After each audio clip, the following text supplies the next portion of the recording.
नमस्कार, आप देख रहे हैं भारत वर्ष 17 और मैं हूं आपके साथ ज्योति कनौजिया। आइए रुक करते हैं खबर की ओर। दिमाग की ट्यूमर को लेकर आईवे हॉस्पिटल ने किया प्रेस कॉन्फ्रेंस। सर, जैसे कि आज आपने प्रेस कॉन्फ्रेंस की सेक्टर 27 प्रेस क्लब के अंतर्गत, सर मेन मोटिव क्या है सर आज प्रेस कॉन्फ्रेंस करने का?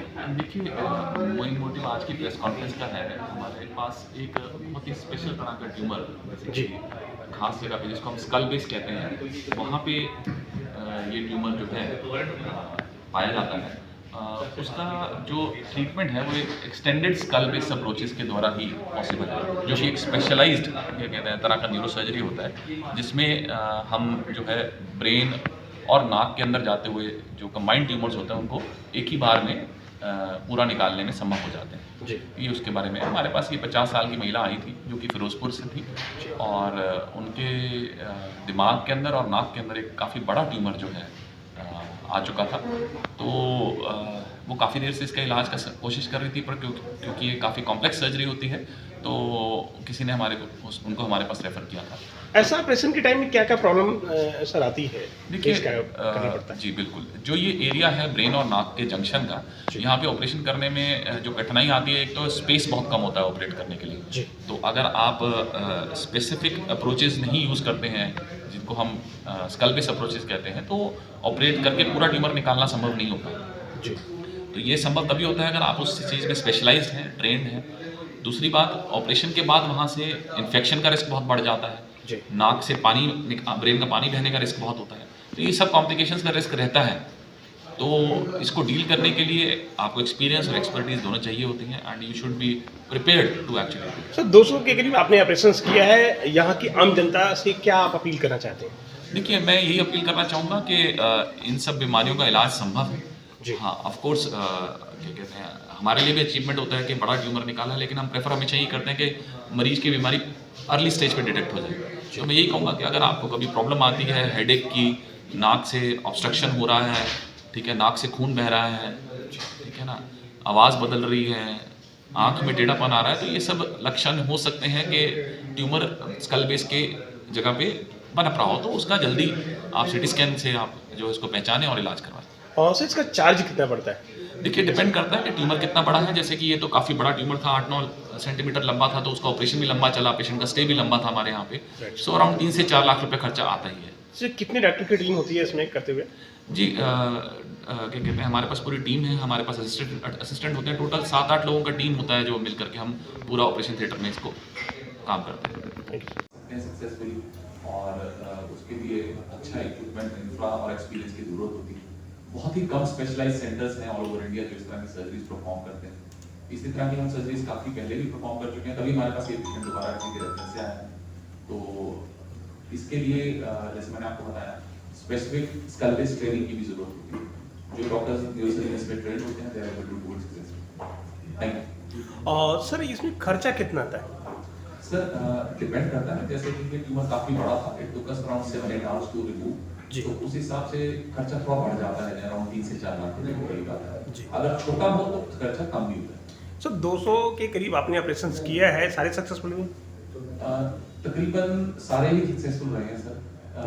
ऑफ कोर्स अगर जैसे कि ये ट्यूमर में अगर बायोप्सी में कैंसर निकल आता है, जी। ठीक है ना, तो उसमें दोबारा आने की संभावना जरूर रहती है। एक बार तो सक्सेसफुल हो जाता है पर दोबारा आने के चांसेस रहते हैं। सो फाइनली ये इस चीज पे डिपेंड करता है कि ट्यूमर की बायोप्सी क्या आती है, कैंसर आती है कि बिना कैंसर के। Mr. Doctor, is that this was malignant cancer or whatever?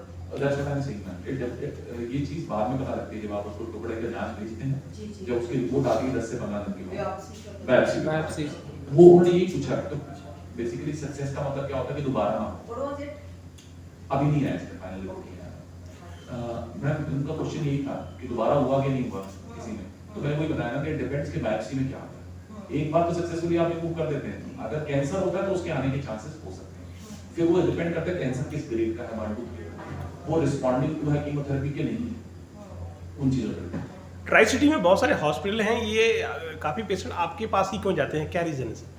Sir ये अपना अपना शौक का बात होता है। अगर आपकी स्पेशलिटी देखें तो कुछ लोग स्पोर्ट्स को कवर करते हैं, कुछ लोग क्या कहते हैं क्राइम को कवर करते हैं। तो सिमिलरली हमारे में भी जब हमारा सब डिवीजन हो जाता है, जी। अगर आप इन चीज़ों में इंटरेस्ट दिखाते हैं तो ऑटोमेटिकली पेशेंट्स आपको फॉलो करते हैं। Moreover, expertise is a very important thing. अगर आपने डॉक्टर विनीत के बारे में पढ़ा होगा, he is among the top 3 surgeons in the Tri-City, and I would rather say in the top 2 surgeons in the Tri-City. The number of surgeries, the complicated surgeries he is performing, and the kind of experience he has had over the years, इसीलिए इतने complicated cases हैं जो वो consultant के पास जाते हैं. अगर हमने भी अपनी कोई surgery करानी हो तो हम पहले ही पूछते हैं कि consultant को कितना experience है. उसके accordingly इतनी complicated surgery करवाने confidence से कोई patient आपके पास आता है. ये पेशेंट भी फिरोजपुर से आया था इसी तरह से ढूंढते हुए. ऑब्वियसली पेशेंट देखो जिसको ऑपरेशन कराना है उसको अपना ख्याल होता है तो वो पूछताछ करके ही आता है. अगर आप भी कराना चाहेंगे पहले पूछेंगे. तो वो it's basically you keep the thing simple. आप अच्छा काम करें, साफ सुथरा काम करें, ऑटोमेटिकली देखिए कुछ तो एक्वायर्ड होते हैं. एक्वायर्ड माने कि जैसे कि फॉर एग्जांपल इस एरिया के कुछ ट्यूमर्स जो है वो सिगरेट स्मोकिंग से लिंक होते हैं. कुछ में होता है जेनेटिक. अगर आप पेशेंट से केवल हिस्ट्री लेते हैं तो आप रियलाइज करते हैं कि वो जिन पेशेंट्स के जेनेटिक ट्यूमर होता है ना उनके फैमिली मेंबर के भी किसी ना किसी को हुआ होता है. तो genetics also play part. So genetics as well as environmental acquired factors all the things they play part. हम क्या कर सकते हैं? हम तो इसका अभी देखिए अभी इतनी जल्दी तो इतना बड़ा हो नहीं गया है ना. पेशेंट को नेजल ऑब्स्ट्रक्शन था पिछले 4 साल से, ठीक है. अब उन्होंने चेकअप ही नहीं कराया. अगर वो ईएनटी वाले को चेकअप करा लेते, वो एक स्कैन करा लेते तो ये यहाँ तक बात नहीं पहुंचती. बट ठीक है बेचारा फिरोजपुर में रहता था, नहीं ध्यान दे होगा. तो इसको किस बेस पे था? है इसका ट्यूमर किस बेस पे जेनेटिक था कि अदरवाइज? अगर she is not smoking, she is not drinking, नहीं इसका अदरवाइज मीन कि जेनेटिक कैसे हो सकता है सर कि इन्होंने कोई हिस्ट्री तो में नहीं है. बताइए. सर आपने कहा कि 200 के करीब मतलब कि आपकी प्रोफाइल में जुड़े हुए हैं, 200 के करीब जुड़े हुए हैं आपके जो ऑपरेशंस आपने किए, सर्जरीज किए हैं. तो सबसे टफ इन 200 में से आपके पास कौन सा क्रिटिकल केस आया था जिसमें आपको लगा कि it's really you know not और काइंड ऑफ हिमालय चढ़ने के बराबर था? देखिए मैडम, हमारे केसेस के अंदर ना सारे पेशेंट्स में जान को खतरा होगा. तो हर एक ही चीज हिमालय करने के बराबर है. कंपेयर करना फेयर नहीं होगा पेशेंट्स के लिए, ठीक है ना. और ना ही इसमें कोई टू बी वेरी ऑनेस्ट कोई ग्रेटिफिकेशन है. चाहे छोटा ट्यूमर हो चाहे डिफिकल्ट ट्यूमर हो, पेशेंट बचना चाहिए. देखिए कई बार ऐसा होता है ना कि आपको मौके पे टेबल पे बहुत सारे डिसीजन लेने पड़ जाते हैं. I had this experience, my father was a cancer patient, that's what I am asking. कि वो टेबल पे आपको लेने पड़ जाते हैं डिसीजन और डॉक्टर के लिए बहुत मुश्किल हो जाती है. ऐसा कोई कॉम्प्लिकेटेड केस होते रहते हैं, आते रहते हैं. अभी रिसेंटली हमने एक बच्चा ऑपरेट किया, अभी वो ठीक हो गया काफी हद तक. What was that? उनके बच्चे की ब्रेन में ब्लीडिंग था, काफी सेंसिटिव एरिया के अंदर, काफी सेंसिटिव एरिया के अंदर ब्लीडिंग था. और जब वो आया था उसकी ऑलमोस्ट हार्ट भी स्टॉप हो चुका था.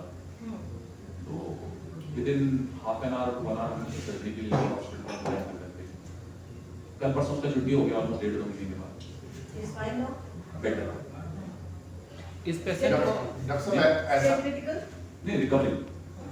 डॉक्टर साहब ऐसा भी हुआ है कभी आप ऑपरेशन कर रहे हैं तो दिमाग की कोई और नस. इस खबर में बस इतना ही. मिलते हैं दूसरी खबर में भारतवर्ष 17 के साथ. लेटेस्ट अपडेट पाने के लिए हमारे चैनल भारतवर्ष 17 को सब्सक्राइब करें, शेयर करें और बेल आइकन दबाना बिल्कुल ना भूलें.